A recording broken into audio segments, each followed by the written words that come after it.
Welcome to our show, Hammer Down Huddle, as we give our Purdue football preseason preview. I am your co-host, Christopher Teese. I am an admin of the Boiler Diehard page, which is one of our main platforms, and I'll let Alex introduce himself here. Yes, I'm Alex Rockhold. I am co-host here with Chris. We've done a couple shows, so we'll definitely be sharing those back with the Boiler Diehards group and other places, so you guys could go back and watch those. But we're just excited to get talking about football and get the hype going for football also. So definitely looking forward to the season. I am a Purdue grad. I graduated in 2020, and I now work down in Atlanta or outside of Atlanta, Georgia, for an Indiana company, Bastion Solutions. But enjoyed my 4 years at Purdue and really love football. So here we are. All right, so our first game coming up is August 31st against the Indiana State Sycamores. That'll be an Ag Day game, so a lot of Purdue Ag students and alumni be there hopefully. Purdue has a 6-0 record all time versus Sycamores dating back to 1926. The most recent meeting between the Boilers was in 2022, and the Boilermakers won big, 56-0. Um, a couple things to expect for this game, and kind of unfortunate news here is that freshman O line interior offensive lineman Rod Green, he is out for the year. He tore his labrum, and now is announced recently out of camp. So that's definitely a hit to the Boilermakers. And then for the game against ISU, we are also going to be missing Nyland Green and CJ Smith. Both are expected to miss week one action. That stinks, but I mean, if we could choose a game for them to miss, I think against FCS opponent Indiana State, who's really not good, this is the game. So obviously, I wish we had everybody there so you could get the ball moving. But I think I think if anything, we losing him for this game. I guess leading into this game, also ESPN has Purdue as a 95.5% favorite to win. Um, I don't think Purdue's going to lose this one, I'd but say I want to know what like their 4.5 like what where the, or 3.5% where the rest of that's coming from for in the I mean I could be wrong, but I just don't see it happening. What's your thoughts on the game overall, Alex? So I think my expectations for week one, I think we obviously know that the wide receiver group's a little unproven. I think we have a lot of talent there. So I expect the Boilermakers to come out and try and hit the passing game hard. I think it's good to try and practice those things, ramp up against a team that's really not great. Like kind of get the ball rolling and hopefully get some confidence going for some of these, whether they're younger or just inexperienced players, really get them going. So I think ramping up the passing game. I also think our defense is going to have a good game. I think we're going to have at least a couple takeaways, maybe 2, 3. I think we get a defensive score. I just think it's an all-around good showing for the Boilermakers this year. I will say I do have one caveat. I mean, I don't think this is going to happen, but if we come out really slow or potentially lose to Indiana State, and I'm going to knock on wood right now, I think we're going to be in for a long season. I really hope not, but I think it's kind of going to be like Purdue's kind of an unproven team. I think for coming into this year to some regard. So I think it'll be interesting to get that going. So I guess my prediction, I think Purdue wins big. I think final score 45-7, somewhere around there, and I think we start the season off with a big win. So. All right, and my prediction for the game is Purdue. Also, that Purdue wins, but I say it'll be 38-3. And I know many of the diehard members follow the admin's predictions that we do before every game every year, and I haven't done great these past couple seasons, but I'm gonna see if I can keep my choices that I have going tonight going all year. But obviously, as injuries happen, things happen throughout the season, that could change. But as of now, what you hear tonight is what I'm going to be going with all year. So Yeah. move on to the Fighting Irish game after a bye week. Yep. Okay. With the Fighting Irish, a couple quick facts. I just like, well, this is also a little interesting too. Purdue has a bye week, week 2. This was because of the weird schedule change. I can't remember who we initially had scheduled, but then we had to adjust, and then we scheduled Indiana State and things like that. So it was kind of that mix up. But week 2 bye, at first I was a little critical of it. I'm like, why would we do that? But I'm like, with some of the injuries early on, I think it's going to be good to get Nylon Green and CJ Smith back healthy before we have a bigger matchup. This is the battle for the Shillelagh Trophy. Sure. And this is the first game versus the Fighting Irish in West Lafayette in 11 years. The Irish won back on September 14th. It's actually the same day, funny enough, in 2013, 31-24. But that was later vacated because of the NCAA found a student trainer committed academic misconduct for 2 football players and provided 6 others with impermissible academic extra benefits. So it's an interesting fact about that game, and specifically the Irish. All right. Yeah. And Purdue is 13, 26, and 2 all time at home versus the Fighting Irish since 1899. And that game ended in a 10-10 tie, the very first game they ever played each other. The last Purdue win versus the Irish at home was in 2007 when the Boilers won 33-19. Yep. My thoughts on this one. I think first and foremost, I am excited to have Notre Dame back on the schedule. I know this is like, I think it's currently just a temporary thing. I think it's probably a home and home, if I remember right. And I think we put in last year, right? Yeah. Wait, no. I don't know if it's going to continue after. I know it last year was I think it was just a home and home. I don't know if we'll be Yeah, playing yeah. it next year, but So I guess my thoughts on this is that I would like it to continue if they do choose to do so. I think an in-state game against Notre Dame, I think it's a great thing. I think it's good for the sport of football in Indiana. So I'm glad that even if it's just the home and home, I'm glad we got a couple of these matchups in. I think it's fun for everybody involved. And then I think getting into this game, I think after a bye week and getting people to rest up and getting back out there, I think Purdue shows some flashes of great football. I think we see like some really good potential. I think even that maybe that point to future years. But I think we eventually lose in a hard fought game to the Irish. Late. I think probably they pull away a little bit in the second half. So I have Purdue losing by 2 scores. I have us losing 21-35 and putting us at 1-1 on the season.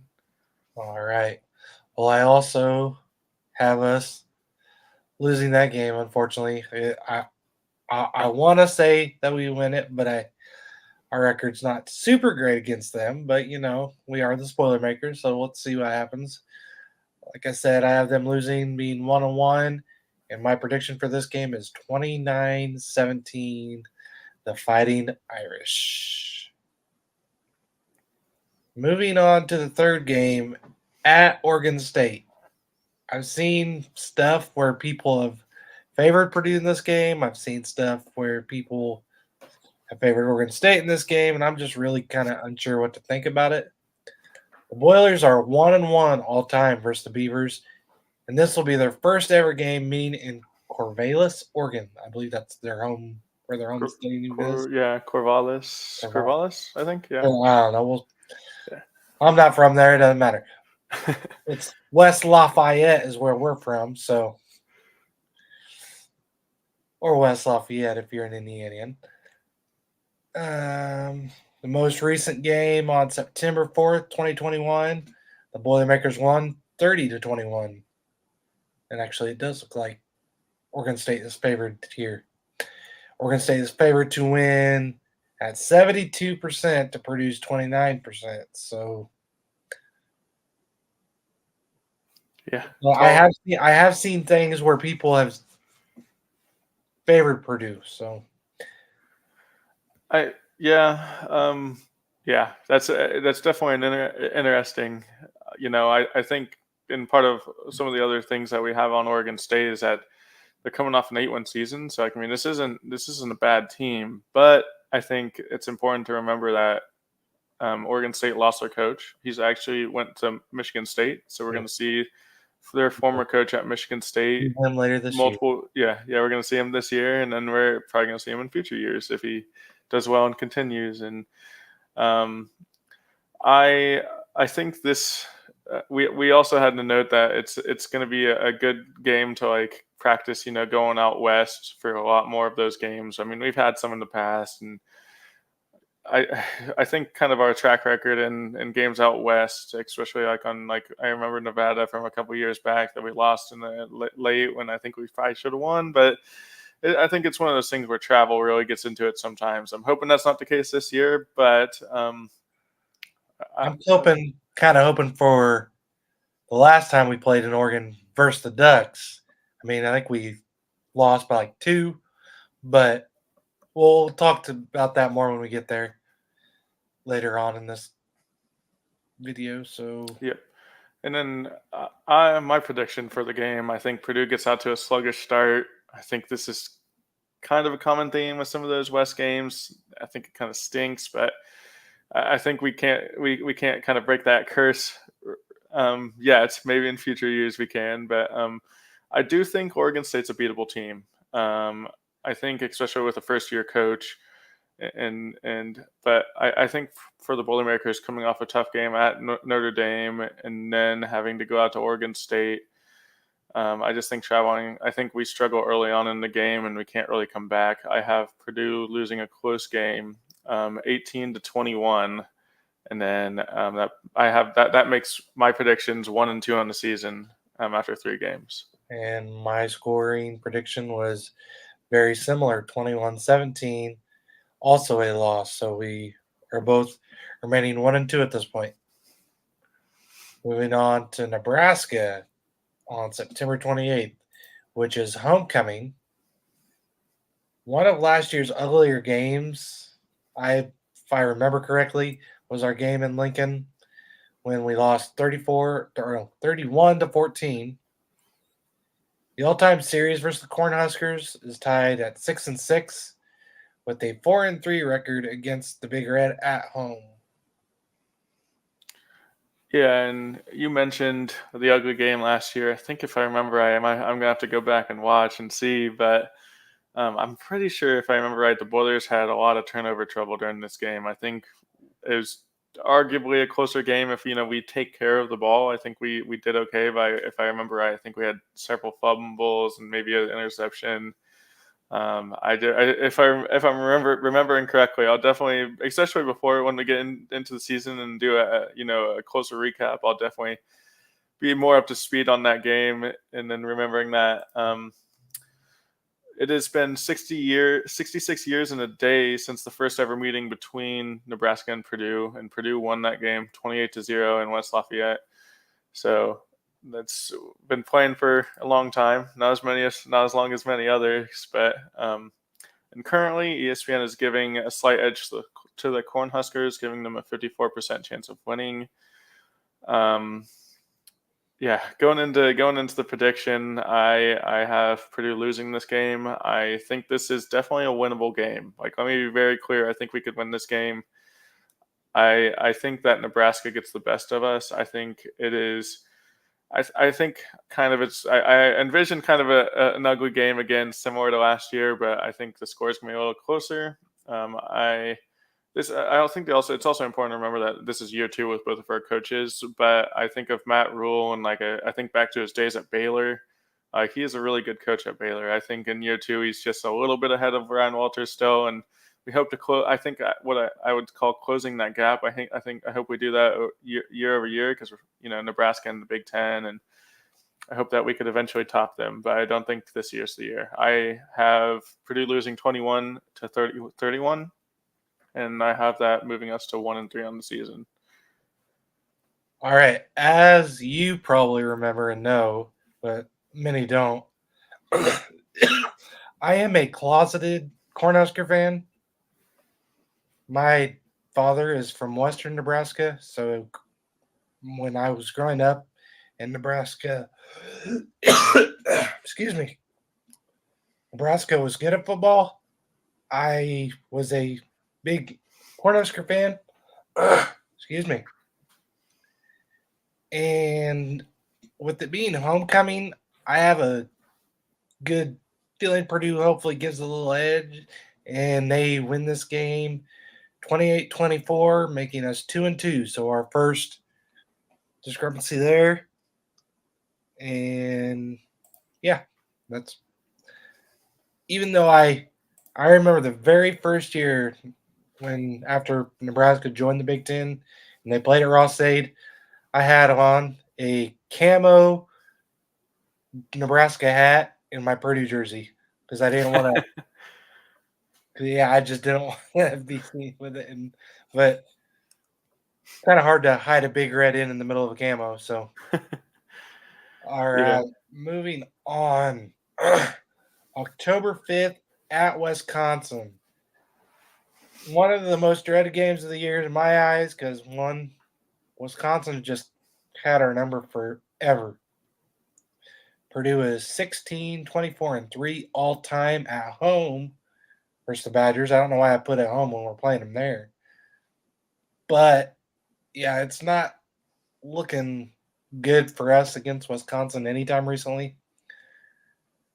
Our last win versus the Badgers goes all the way back to 2003 when we beat them 26-23. So yeah, the Badgers have just had our number for ever since the Kyle Orton curse, and it's just yeah. Yeah, I mean, it being an away game, I think that makes it even more difficult against a Oh team yeah, that already their has our their number. stadium is definitely one of the Yeah. top venues. So Yeah, and it's like one of those things. It's like Wisconsin and their fans, they're going to be rocking. I think it's going to be a tough game, and like as Chris alluded to, it's been 21 years. We haven't won there since 2003, or won against Wisconsin at all, since 2003, and it's been a long time. I was 6 years old when we last beat the Wisconsin Badgers. So I was getting in eighth into grade, so you know. getting into my prediction for Wisconsin, and I think this is a pretty common across the Purdue community at this point. Other podcasters and things like that. I With not beating Wisconsin in 21 years, like realistically, they're going to have to beat them before I'm going to bet on them. Yeah. I don't think this is the year that we break the curse. I think Luke Fickell's a good coach with prior coaching experience, head coaching experience. Um, I don't think this is the year that we break the curse. Yeah, it'll be a while before I pick them again, and until Purdue wins, I don't think I'll pick Purdue to win at Wisconsin, especially maybe at home. If we improve year over year, as I think we can, but I have Purdue losing by 2 scores. I think we lose 14-28 and move to 1-4 in the season. I know it's a tough start. I promise it gets better. I also have the Boilermakers losing, but it'll be there's they will be 2-3 on the season, and they will lose this game 31-17. That's my prediction. Yeah. Move. Now moving on to our game at Illinois for the Purdue Cannon. We are we the Boilermakers are 48, 45, and 6. I have 6 all time versus the Illini, and 25, 22, and 2 in Champaign. Currently, the Boys are riding a 4-year win streak to keep the Cannon in West Lafayette. And the last loss in Champaign dates back to 2010, where Illinois just destroyed us 44-10. And ESPN gives Illinois the edge, 58% chance of winning. Yeah, this is one of those games. I'm like we've certainly had Illinois' number for the last couple years.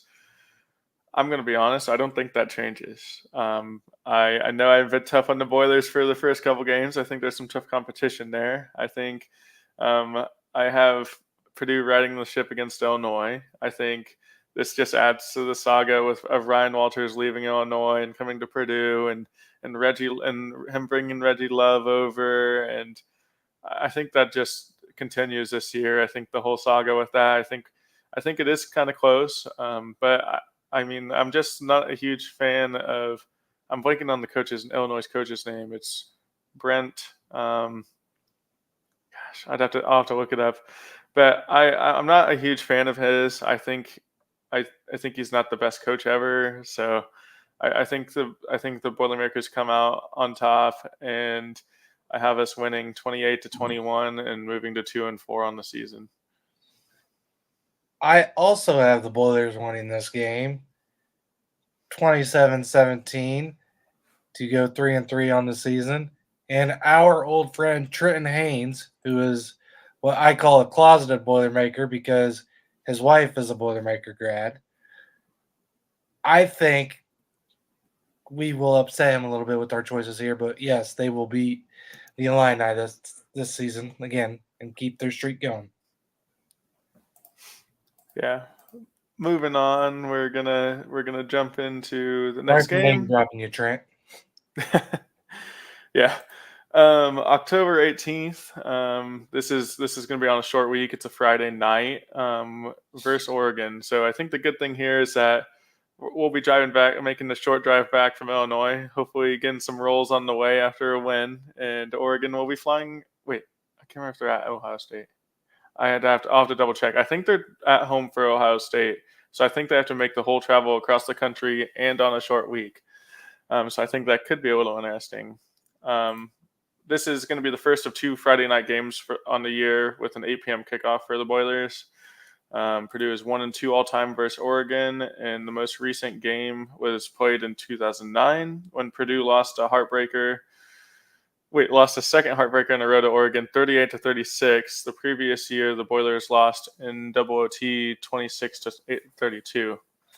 And I remember those two games, and like I wrote, heartbreakers is what it was because it was just I mean, because that's when kind of around the time Oregon really started where they currently are, and it was just one of those things that Purdue was challenging them, so it was just an exciting time. Yeah. And I think, yeah, the Boilers carry a 101 home record against Oregon all time, with the only win coming in 1879. So it's been a minute since they beat them at home, but weirder things have happened. All three matchups in the series have been decided by 6 points or less. That's good. That's a And it crazy is fact right there, especially with I mean, Purdue's had some good years too. Like, don't get me wrong, but like especially Oregon when they're starting to get ramped up and kind of their current form. That's an interesting fact. and with that being the hammer down cancer game, I'm hoping for a little Tyler Trent magic going on there. I mean, it. Hopefully, we can pull off another Ohio State October 2018 game, but Yeah, I think the circumstances benefit the Boilermakers some of this, and we're going to be at home. I think we get out to a hot start after Oregon plays against Ohio State and on a short week. I think that favors us some. But I ultimately think that Oregon. I think them coming off a loss. I think they lose to Ohio State. Maybe that's a bold opinion. I don't know. We'll see. But I think they're going to come off a loss to Ohio State. I think they're going to be kind of angry, and I think they're going to pull away in the second half and beat us pretty handily. I think this is the biggest spread I have this season. I have the Purdue losing pretty big, 35-14, and I have that moving. That moves my rankings for us down to 2-5. I'm not a fan of Friday night football games because that should be high school football, and I know there are many who agree with me. But yeah, it's like how can we get potential Indiana recruits in to watch our games or to skip their home game and come watch us on a Friday night? It just it just sits with me wrong. But when you get a bigger schedule, a bigger conference, I guess that's what's going to happen. I also had the Boilers losing this game, and I have them losing 37-23 to make their record 3-4 on the season. Yeah, and on Friday night games, I think I basically agree with you. I think to some extent, I think Friday night should be reserved for high school football. I think that's like a special thing for high school and things like that. Um, Knowing that's not the case, I think one benefit to this is that this is kind of a unique way to get Purdue a prime time game. Like on a Saturday night, we might not always get that Yeah, because you're going to compete with a lot of the other teams, especially if there's big matchups week in week out. It would be a harder time for Purdue to be slotted in a nighttime game. I think this does provide a way for Purdue to do it. So if there is maybe light at the end of the tunnel for some, but just my quick thoughts on that. But I do like Friday night football for high school, and I think it should be protected. Um, Moving on, we have November 2nd versus this is after there's a bye week in between here, so I think that's of note as well. So after the big Oregon game on a Friday night, we're gonna have an extended break. November 2nd versus Northwestern. Purdue's record all time versus Northwestern is 53-34-1, with the most recent game being a loss in Evanston, 15-23. Purdue is 23-14 all time at home versus the Wildcats, with a win in 2022, 17-19 or 17-9. And 39 years ago to the date on November 2nd, Purdue beat Northwestern at home 31-7. So we're going to hope for some of that magic to continue. and Purdue's first game ever versus Northwestern, 129 years ago to the date. Yeah, the Boilermakers lost 24-6 in West Lafayette, unfortunately. But the Boilers' first home win versus Northwestern was 13 games into the series between the two teams in 1921 with a victory of 3-0 over the Wildcats. So not impressive, but Yeah. with them being, I feel like early, like back then, with them being a Chicago area team, they were getting better. They were getting more publicity at that time for as little as publicity as could have been going around then. But yeah, I just feel like West Lafayette was a very, despite being Purdue, I mean, obviously people are going to choose to go to super close to Chicago as compared to a couple hours between Chicago and Indy in West Lafayette. So Yeah, that's actually that I think that raises some appreciation for Purdue's being a better football program realistically after that. Like as we stated earlier, Purdue's record all time versus Northwestern is 53-34-1. And if you think about that, 13 or I guess it would have been 12 games. The first 12 games we lost. So definitely had a big comeback there and really got got better as the years went on and I think Northwestern's kind of had they've kind of had a rocky experience as I think a football program and um, moving into predictions. I Northwestern has a young coach. I think it's kind of like technically year two because of everything that went on with Pat Fitzgerald and him being dismissed, and he took over kind of I think right at the beginning of the season last year, if I remember right. Um, I don't get the hype for their young coach quite yet. I think his inexperience and stuff will show. Which then again, we also have Ryan Walters is also a little inexperienced, but I think we have a more proven coach per se. Um, I think Purdue takes a win big against Northwestern at home.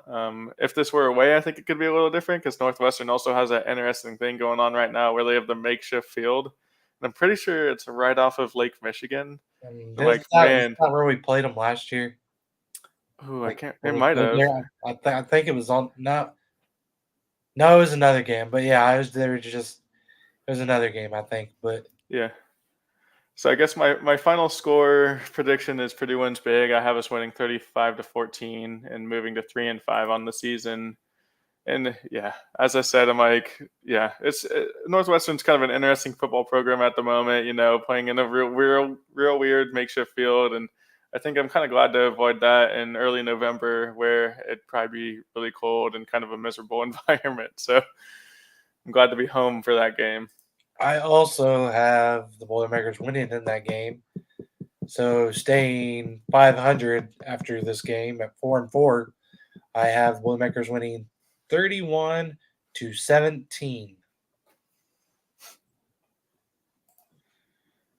And then on to our next game versus the Ohio State Buckeyes. Our game November 9th in Columbus. Purdue has an all-time record versus the Buckeyes of 15-42-2 when visiting, with a 5-26-2 record when visiting Columbus.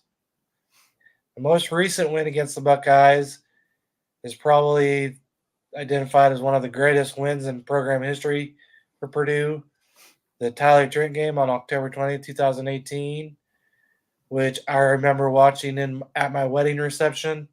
So my wife was kind of giving me some heck there, but hey, it was a great game and just a good one to watch. So Yeah. October 15th, 1988 is the last time Purdue beat the Buckeyes in Columbus with a 31-26 win. So it's been a long time. Purdue's longest win streak versus Ohio State with two wins dates back to 1943, 1945, and Purdue does have an all-time better bowl record than the Buckeyes. Wait, I saw this and I thought it was interesting. Purdue's got yeah, a better bowl. Yeah, I mean, obviously Ohio State's playing national championships and really big games. Purdue's playing Chick-fil-A Bowl or whatever else.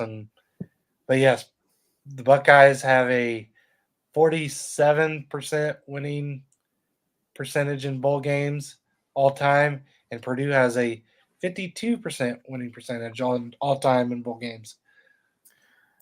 yeah, and one thing about this too, I will say, like Chris in Nebraska, I am a part-time Ohio State fan. I'm sorry. My dad, born and raised in Ohio, and grew up there and grew up watching Ohio State. Grew up and he is a Purdue grad, but I grew up watching both Ohio State and Purdue. So my rule always is I'll root for Ohio State as long as they're not playing Purdue. Being a Purdue grad, I think that Oh, we're having a little technical difficulties with Alex there. Hopefully, he gets back with us in just a second, and we will find out. There he is. Let's add him to the stage, and he's back. sorry about that. I don't know what all was missed, Chris, but basically my dad grew up watching Ohio State. I grew up watching both Ohio State and Purdue, and my dad's a Purdue grad, and I'm a Purdue grad. And at this point, I root for Purdue always when they're facing Ohio State. So I think back to the Ohio State game or the Purdue Ohio State game in 2018. I was there. I was very happy for the Boiler win. I rushed the field. I remember I ran onto the field and got a picture with Marcus Bailey. It was definitely one of my greatest college memories in terms of athletics and my experience with Purdue sports. So definitely very. Um, I think for this year, this is I think this is probably one of the better Ohio State teams we've seen. I guess maybe since C.J. Stroud, but um, I think this is a top five Ohio State team all year. I think they beat Oregon.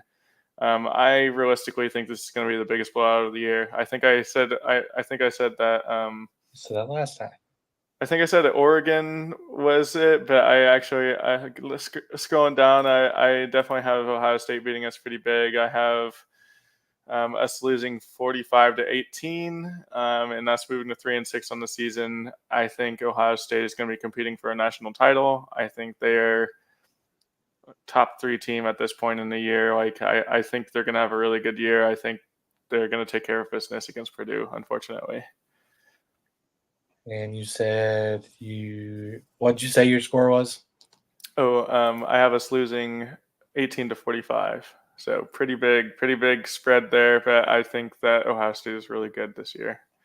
All right. Well, I also have the Buckeyes beating us. So we go to 4-5 on the season. And I have them beating us 45-24. I think Hudson Card might have a little bit of magic in him against the big teams, like he's had when he was a young guy at Texas. What was it? Texas versus Alabama. Yeah, he did That play well game that that game. he had a I really mean, big game in, and what people were hoping for all the time when he came to Purdue. But yeah. so moving on to the Nittany Lions on November 16th.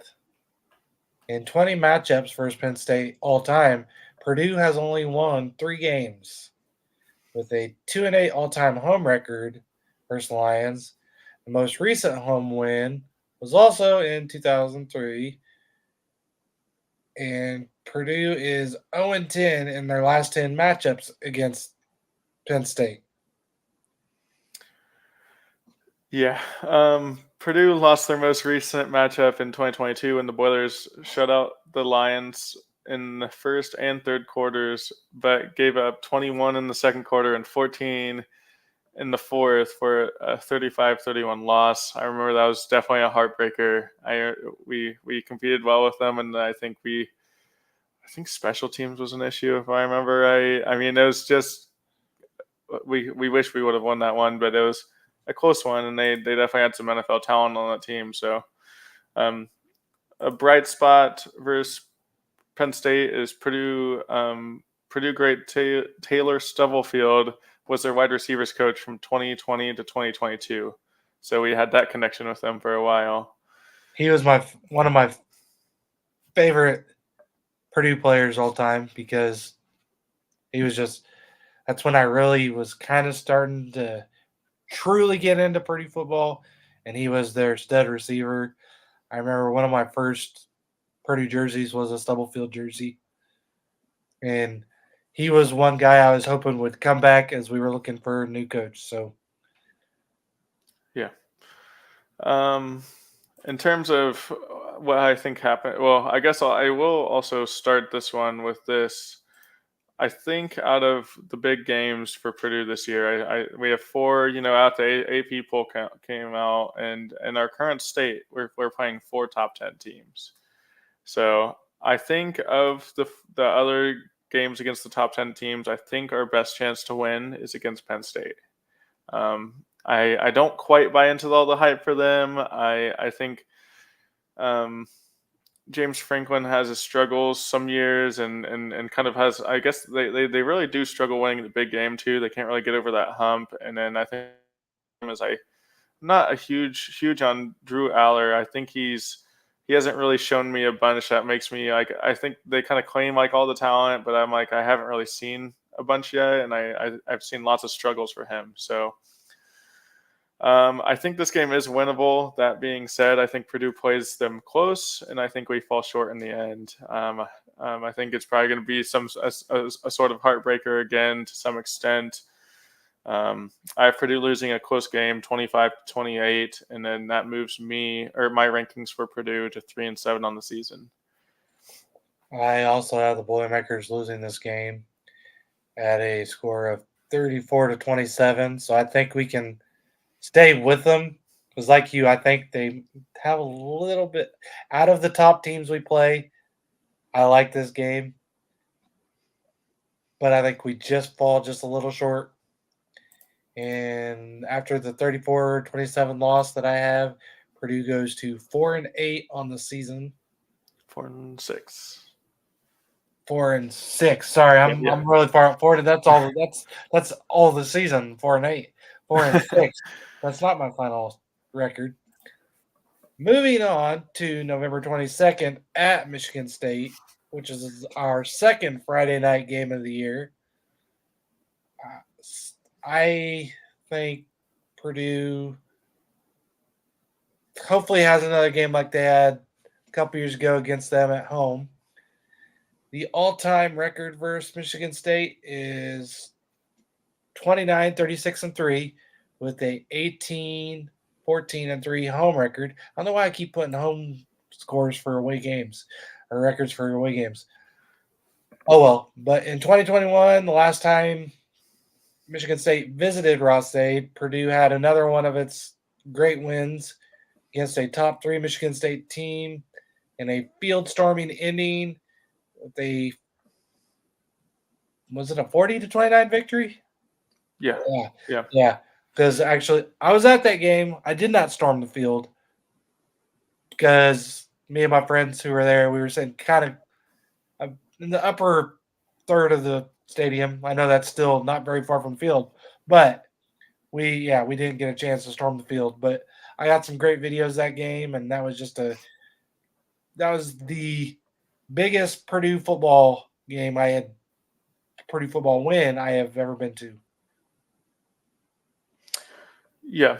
I definitely remember that game. That was obviously a very exciting year for the Boilermakers, having a lot of or 3 wins against the top 5, kind of being coined the Spoilermakers that year. I guess moving on, like to more specifically, like Sparty. Purdue is 2-8 in our last 10 against Sparty, so it's kind of been a struggle. They've had several coaching changes throughout that time too, and they're now, I think his name's Jonathan Smith, I believe is their new coach's name. So they have a year one Oregon coach. State guy.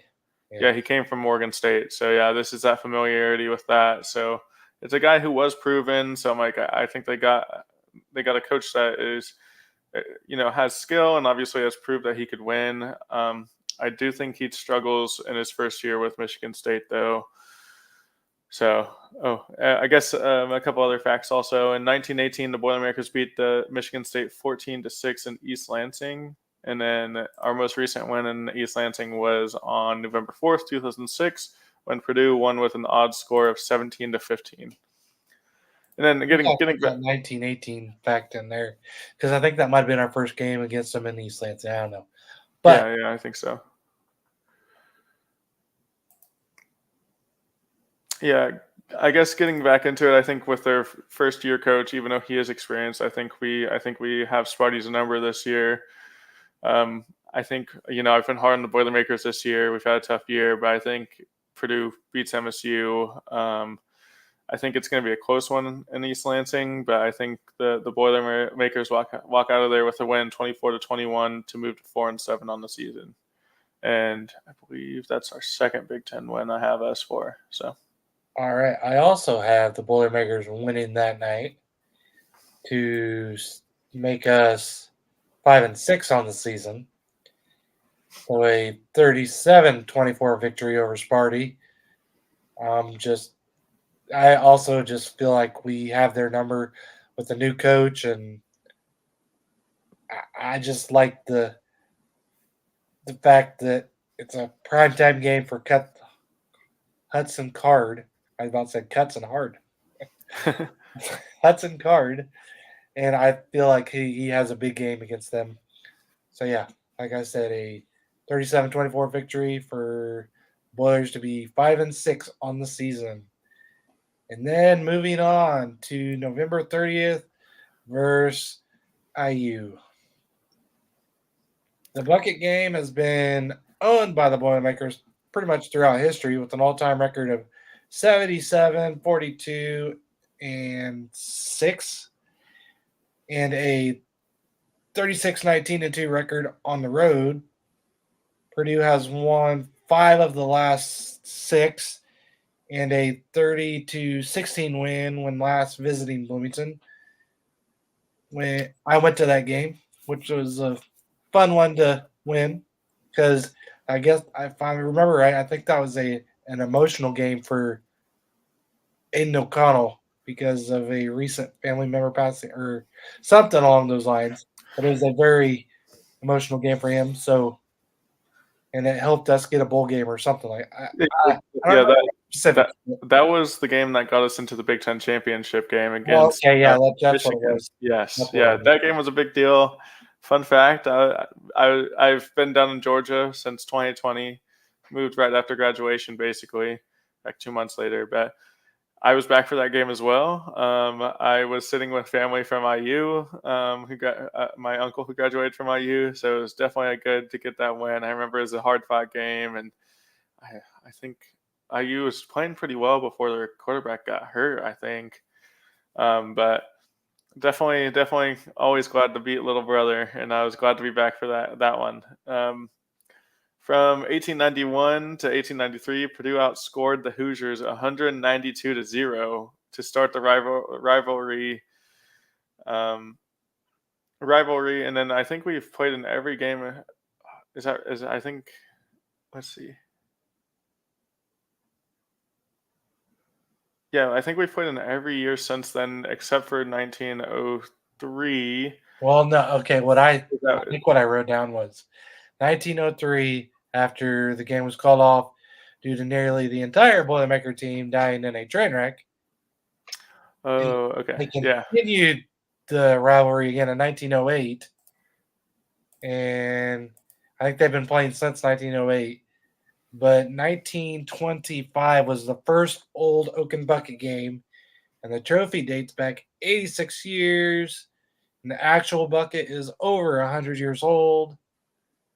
In the bucket game, the very first bucket game ended in a 0-0 tie, unfortunately. So the first IP link of the bucket was put on right away. So Yeah. I always think that it's interesting to think in modern times, think back to ties and back to the origins of, big rivalries and things like that, and there's some of that history because it's always so interesting. Especially because, when football wasn't as big then and it was just getting started and the schools were new and all those things, I think it's also really important to think back to those, though. So, the bucket game, big rivalry game. I think there's a lot of hype this year for Indiana, like right now, and with their new coach Kurt Signetti, and he came from James Madison. He had good success there. I do think that IU improves some from last year under Kurt Signetti, but I think that Purdue. I think Purdue's still going to win um, against IU, and I just think IU is going to need some time to grow, even with a maybe a more experienced kind of coach with a winning culture. At James Madison won a lot there. I think it's going to take a couple years before maybe they pick up some steam, kind of similar to like kind of the position the Boilers are in right now. I think we're just a little ahead of them in that regard. I have Purdue winning big, 28-14, and taking 6 out of the last 7. So yeah, I this year seeing all the experts say IU's gonna be as good as they are. I just don't see it. I mean, yeah, their coach was good at his last school, but this isn't James Madison. I mean, this isn't small college football anymore. We're in the Big Ten now. And I mean, yeah, their schedule obviously isn't as hard as the Boilermakers, but I just don't see them being as good as what many experts. So we'll see who's right, me or the experts. And I mean, they may very well be right. And if so, good. That's what they're paid for. Me, I'm just a fan. So, and my father in law works at IU. So I just like to pick on IU. I also have the Boilers winning to be 6-6 on the season.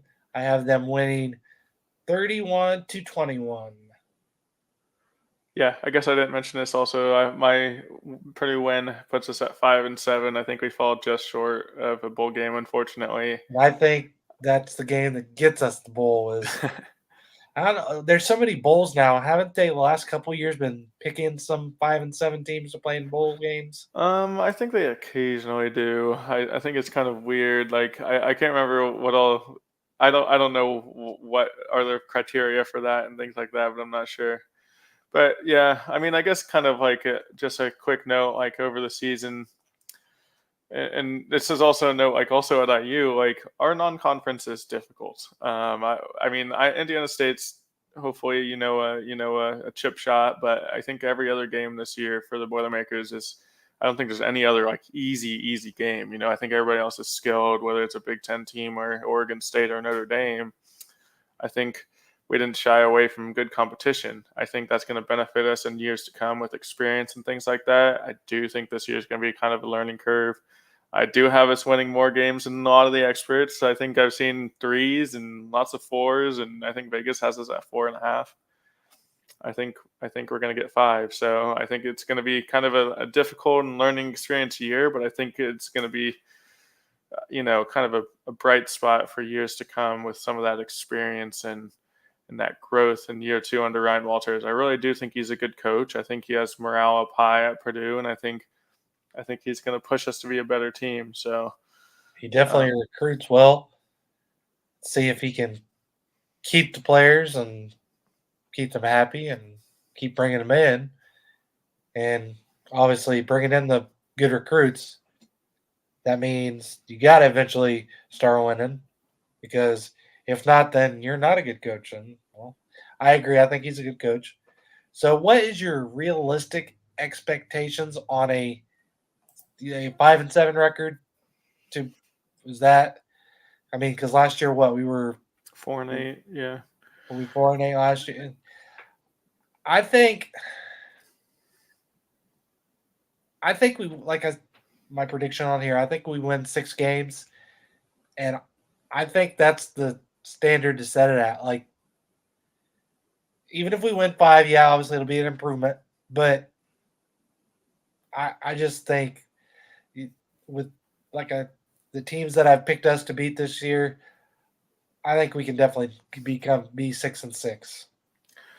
Yeah, and as you say that, I do have us, penciled in for 5-7, at the start of the year. I think as the year kind of develops, and like I think even that Indiana State game, even though it's against a weak team, I think it's going to be a good game to show us like how good we are, or kind of be a good measuring stick. Like I think if we really blow them out, I think it's going to kind of show that we're maybe a little ahead of schedule, or like even if like we could stay close against some of those big teams like Notre Dame and Ohio State, Oregon, Penn State. I think if we could play them close and not get blown out as much, I think that's going to show some good improvement. Um, I mean, I realistically, with the strength of our schedule, I think 5. I would argue that I'd be happy with 5-7. I know it's weird to say. It's like that's not a winning season or anything, but I'm like, kind of with the With gauntlet the in stuff front that of our us. schedule is, I guess that's fair. Like I said, 6-6 is what I'm setting it at, but I would not. I how am I don't know how to say it. 5-7, I'd be okay with. 4-8, I think we have to improve on that. Yeah, I do There's too agree. many, I do. I Yeah, think too many people are still too hard on Walters for a 4-8 season in his first season, but I think it improves, and I think 5-7, he's still going to be catching heat, but I think that'd be a good season for him. But I have him going 6-6, so Yeah, and I mean, and when I look back on it, I do have them 5-7, but there's definitely some games in there that I think we can win. Like I think we can. I think there's other games we can win. I don't know if this year we do. That's kind of what I went for with some of my predictions. But like Oregon State, I think that's a winnable game. If we can pull that one and kind of win the games that I expect us to win, it's like that's 6-6. Say I think we also have a good chance at Nebraska. I'm like, I think there's definitely some games that could swing our way, even despite some of the ones that kind of feel like more difficult. And I guess some of this too, like out of camp, like Ryan Walters has been saying, like I feel like he said, no face, no name for like other teams, like trying to get the players to really focus on like we're going to play our football and we're not going to focus on who's across the line from us. So I think that's a good mindset to go in because I mean, how do you beat big teams that are proven and win year over year? It's like you have to think that you could beat them before you could beat them. So Yes, for I think sure. it's important to instill that confidence in our players. So I think we definitely have potential to win more. I mean, I can't say I'd be surprised if we won 6 or even 7. I think that there are some other games that we could squeak out. I just think with a difficult schedule and kind of the travel and other things like that, I think sometimes that does kind of fight against us a little bit. But I think we still stand a good chance. So I really hope that's more. I'm a little pessimistic, but yeah, I think we can win more than 5 games. I do. Absolutely. As we close in on an hour on the show, we are going to end the show talking about our 10 players to watch this season, 5 on the offensive side, 5 on the defensive side. And I will start off with the quarterback Hudson Card, who is just today announced as a Johnny Unitas Golden Arm Award watch list player. After a whole year in the Graham Harrell system and now being completely healthy, I expect what everyone was hoping for when he transferred to Purdue. I mean, he did it in the season bad. He was ranked third in the Big Ten passing yards, averaging 217 a game, and he rushed for 203 yards and 5 touchdowns last year. So I think he showed glimpses of what could be, and now that he's healthy in his second year of the system, I'm really looking forward to watching Card play. You got any thoughts on him?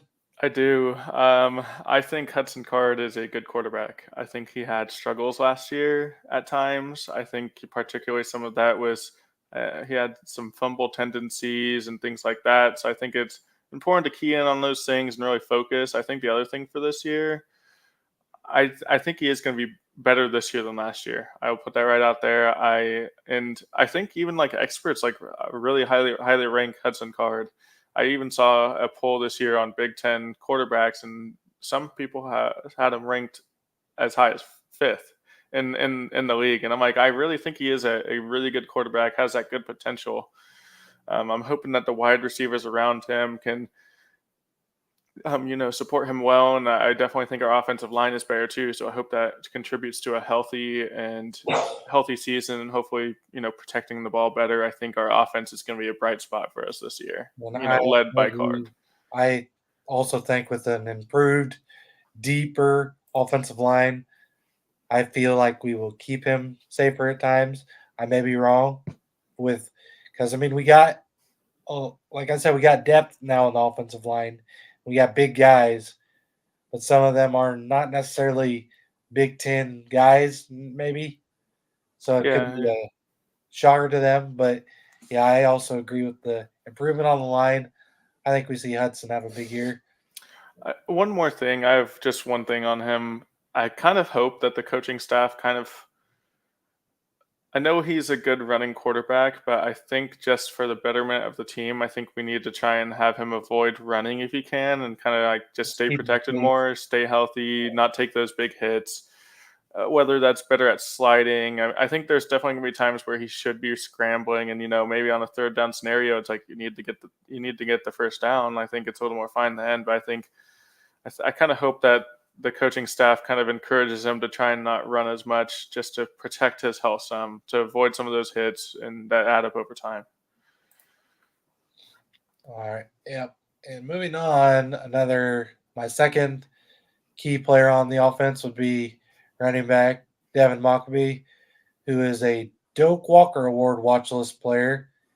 And I hope he improves on his rough second year and goes back to his first year where he had a song campaign and just got us all excited for what he had.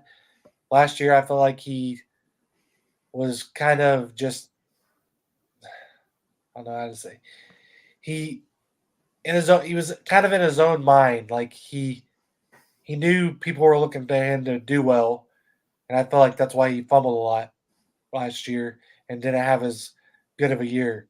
But I think this year he turns it around a little bit. And like we said, with the better offensive, hopefully a stronger offensive line. Sorry, my phone is ringing there. With a better offensive line, he has a good season. So he's my number 2 person to watch on the offense this year. You got any comments on him? Yeah, definitely. Maccabee kind of had maybe what some would consider a soft year slump, and even then, it's like he was still had a productive year. Just struggled to hold on to the ball at times. I do think like what I think I challenge people to think of like what you think of when you think of Devin Maccabee, and he's a really hard, strong runner. He fights for every yard, and I think that kind of was his worst enemy at times last year. He's fighting a little too hard and ended up like losing some fumbles late on a play when maybe perhaps I know it's one of those things where it's like, dang, he's like really explosive. You hope he explodes out of it, but I'm like, at times it's like I think if you're kind of caught up, you're caught up. You need to like go down, Just go not down and fumble, not take the extra hits, things move like on to the that. next. Yeah. So I think for him this year, I hope to see him like it's one of those things where it's like I think there's times where you can really fight for those extra yards, but I think there's also times where it's like if you have one guy on you and two guys are right next to you, I think it might just be more beneficial to drop. So I think that's one thing I hope for him out of this year, but I think he's going to have an improved year 3 and kind of get back to like what we saw his freshman year. All right. The next 2 guys that I have as key players on offense are actually both named as a comeback player of the year watch list. One is transfer Jamal Edrin. Yep. And I honestly don't know a whole lot about him, just what I've seen of what recently about. I mean, obviously he's a good receiver, and hopefully Card can make him be one of the things that gets him the comeback player of the year. But also Max Clare, who we saw have a big season. What was it? Is he a sophomore this year, or is he a junior? One sec. I have it open actually. While I'm looking real quick, Max Clare, he was injured last year. I can't remember if that was his freshman year or if it was sophomore year. What Oh, I can't basically find it right now. Yeah. what I was getting to was either he was doing really well before he got injured his freshman year, or he had a really good freshman year and a good start to his sophomore year and then got injured. Is he a junior this year, or is he a sophomore this year? One sec. I'm checking real quick. Max Clare, he is.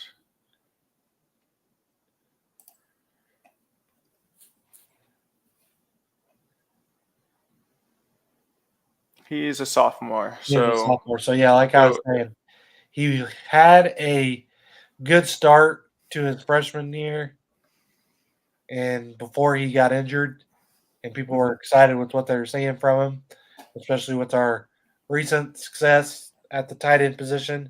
We were hoping for more of that, and I think that injury just kind of, shot us all down a little bit and hurt our. yeah. I mean, we're hoping for big things from this coming season. So touching on those two players, I think I'll start with Jamal Edrin. Going into last season, going into camp, he was kind of tabbed our wide receiver 1. So if you think about last year with some of our wideouts, like we had a good wide receiver crew. You had Deion Burks, and you had Marshawn Rice, and you had TJ Sheffield, who were all proven players, and Jamal Edrin was projected to be the best out of all those heading into camp. I think for him, obviously coming off a knee injury, those are always difficult to recover from. I think it's important to keep him healthy, and hopefully he can avoid the injury bug this year. But I think if he could return to that level or similar, I think we're in for a good year with our wideouts. I think he has potential to really take the lead and be a good wideout for us. And I think that's a position that we're obviously a little unproven in. So I think it's going to be important for him to stay healthy and have a good year.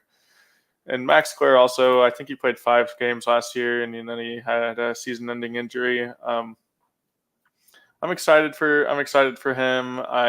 He showed really flashes of great play. I mean, we've been blessed with really good tight ends for years and years, and I think he could be that next great. Well, we had Hopkins a while back, and Garrett Miller, and Durham. Durham. Yeah, I mean, it's Going just back to Keller. What is it? yeah. And yeah, I mean, it's a long list of good tight ends for the Boilermakers. So and I think he proved that he can be he can be at that level, or at least had glimpses of it. I think we hope that he continues to develop, and he could be our next great that goes to the NFL and hopefully has a successful career there. So I'm excited for him this year. Our last offensive player, we have he was named for the Remington Trophy Award watch list to start the season, and that's center Gus Hartwig. Um, I, I don't know what all you have on this, but I just know with Hartwig, he's had some injuries too. I think it's important to keep him healthy, and he's going to be the anchor of that offensive line. Obviously, the center, snapping the ball and doing those things. But I'm like, I think it's really important. I think he's a leader on the team, so I think it's important for despite no matter what happens this season, I think his leadership is going to be helpful, and I'm excited to see him. Do you have anything on him, Chris? well, I do think, like you said, his leadership being obviously the anchor on the offense as the center. I do believe last year when he came back, I think that's when Card actually started showing a little bit more and playing a little bit better, and we were seeing glimpses of what could be with him. And so, yeah, just hopefully keep the injury bug away from him. And with the rest of the improvement on the offensive line, hopefully this offensive line is huge for us this year. Yeah. And move on to defense now. So for defense, my top player to watch, one of my top players to watch is Will Helt, who was given the nickname in camp of the Terminator. A quote by the coaches is Will has kind of turned into a monster right now, and he's the Terminator out there. So, I mean, he's just the interception return for a touchdown in the spring game, and then just what we're seeing out of him out of camp. I'm really excited to see what he will be this season. Yeah, I think the important thing for him and like one of the main focuses for this year is if you remember back to last year with Scorton and Jenkins, we're gonna have to replace some of those sacks. We just have to, whether some of that's from blitzing on the linebackers or whatever. But I'm like, I think with his transition to defensive end and kind of like the rave reviews so far, I hope that he plays well throughout the season because we're really gonna need it. I think we have a really good cornerback group and safeties. I think our backfield is really, really good. But with any backfield, and especially a man backfield, you still have to get pressure on the quarterback. You have to get the ball out of their hands. You need to get QB hurries and sacks and things like that to help them because cornerbacks and safeties can't hold on forever. I mean, you have to get that pressure. So I think he's going to be. I would almost like name him like I'd consider naming him potentially the biggest or the key player on the team where it's like we need him to perform well, I think, for our defense to perform well. I If he think can he's take Scorton's place from last year and hopefully not make us miss him as much as we all thought when he darted away from us for all that yeah, NIL money. And yeah. yeah, I don't know that's true, but I assume, and many of us do. But moving on, I another key player I have is Yanni Karloftis, building off last year's success and being a leader on this defense. I just think with his last name and just being who he is, I just think he had some really good plays last year, and I just think he takes a step this year and becomes a true leader of the defense and helps our linebacker corps. So Yeah, I believe last year, I believe I'd have to double check on this, but I think he was our fourth leading tackler last year. So I hope that he continues that trend, following in his brother's footsteps and I think linebackers. I think are one of the positions, or maybe the most important position on the defense. Kind of like as your vocal leaders, as they're pretty heavy on run stop and pass stopping. So I think he's really going to need to be a leader and have a good year for us as well. So I think it'll definitely want to hope he continues on his past success and grows and develops. So Moving on to my next key player on defense would be linebacker Kydron Jenkins, who is a makeshift linebacker. He coming from the defensive end, I believe. He was finished second in the Big Ten in tackles for a loss with 15 and a half on the year last year, ranking 18th in the country and most by our Boilermaker since George Karloftis in 2019, who had 17. You have any thoughts on yeah, Jenkins? I think with him, he's just an older, experienced guy. He's been with the Boilers for several years. It's going to be, I mean, all these guys are going to have to be leaders of sorts. But he's, one of the older guys, and that's what you expect out of them. I think. I will say, I think it's really cool that it scares me a little bit, but it's really cool that the coaches have moved him to linebacker because they're looking out for his best interest. That's where he's going to have the most success in the NFL. I'm at his size, for to be a D end in the NFL, you have to be a little bigger than that. I just think this is going to help his draft stock and help his long term future. And I think, kudos to the coaching staff because I'm sure it's a difficult decision because he's so productive, and it's like, do we want to change it? But this is a coaching staff that's looking out for players, and I think it's going to attract more players to want to play for us also. So Yeah, I remember. I think over the years there's been several defensive guys who were defensive ends at Purdue who were studs on the defensive end, and then moved to linebacker in the pros. So making this jump right now, like you said, I think it'll benefit him better for his professional career, getting a year as a linebacker and seeing what is going to be expected of him at the next level. yeah, My fourth player to watch on this defense would be cornerback Nyland Green. And like we mentioned earlier, we will not see him until week 3. Is he the one that we said that on? yeah. I Yeah, he's think one of our. I think he has a foot injury. Yeah, he has a foot injury. His foot got stepped on during camp, so lucky that it's not something worse. Lucky it doesn't. Yeah, I think one of the things I read was from Walters was right now he's out week 1, but there's no way in uh, Green's mind, there's no way he's out for week 3. He will be back in his mind as a player. But I mean, obviously, it all depends on how his healing goes. But yes, that is our.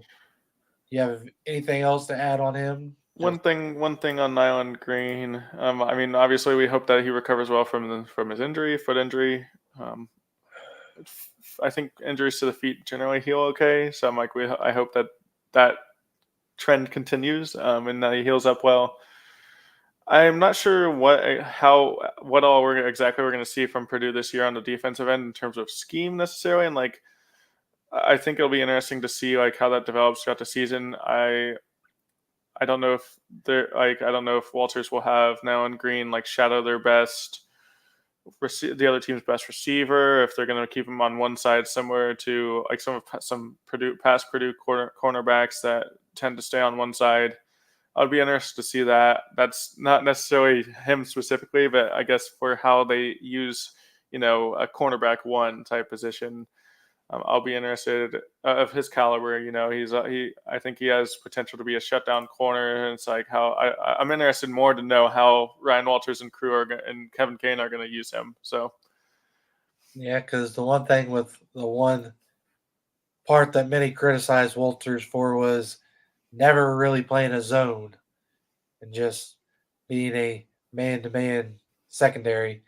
And I think with big guys like this, or big players like this, athletes, I think that's a better fit for that kind of defense. yeah, You have to have big athletic guys in the secondary to do man to man. So we'll see how that goes this year. And then our final player to key for this season is none other than Dylan Thieneman. who was last year's Big Ten Freshman of the Year, the 247 Sports True Freshman of the Year. He was a third team All American by the Associated Press. And this year he was named a preseason All American by Sporting News, and just many more things about Dylan Thieneman. He's just, we're, I'm so excited to see how he improves and how his year goes.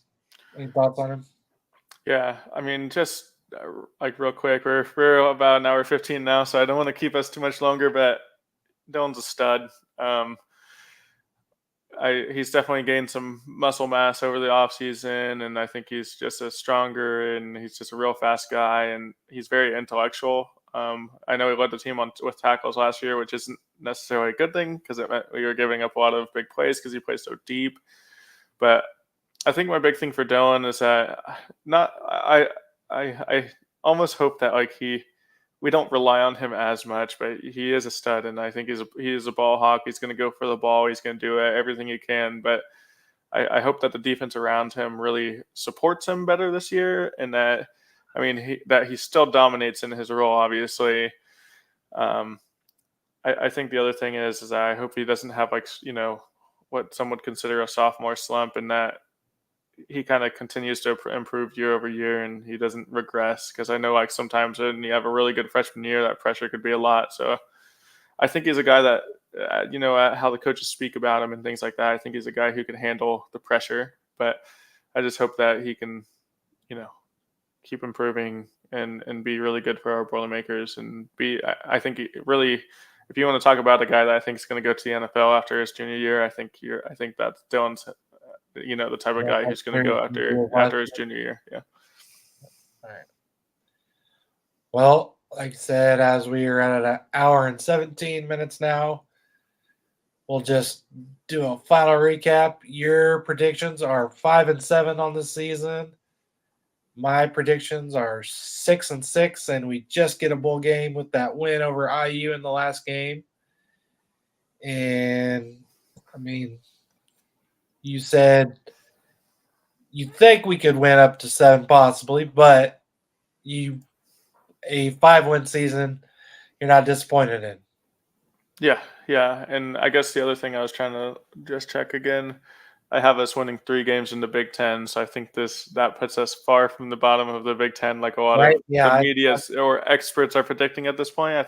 I really do think we're gonna have a better year than that. I hope so.